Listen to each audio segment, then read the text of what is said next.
রাজনীতি এটাই, হাতি কাদায় পড়লে ব্যাঙেও লাথি মারে। তো হাতি তো কাদায় পড়েছে, তো সেটা সবাই বার্গেনিং করছে। কিন্তু এটাও মনে রাখতে হবে, নরেন্দ্র মোদী, অমিত শাহ আছেন, আর এরা আমাদের পুরনো পার্টনার, এদেরকেও আমরা চিনি।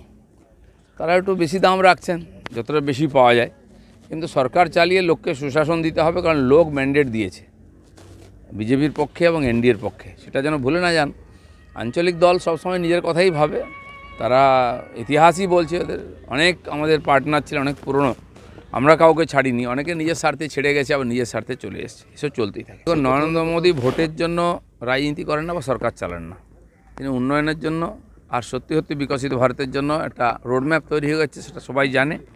আমার মনে হয় না ওতে কোনো বিশেষ বাধা আসবে। দেশের আর্থিক স্থিতি খুব ভালো, কালেকশন ভালো হচ্ছে, প্রায় 2.25 লাখ টাকা গত বছর, 2.25 লাখ কোটি টাকা গত মাসেতে, আর জিএসটি কালেকশন হয়েছে, যেটা 40,000 থেকে শুরু হয়েছিল। তো সেই জন্য টাকার অভাব হবে না, ইচ্ছার অভাব নেই, কাজও হচ্ছে।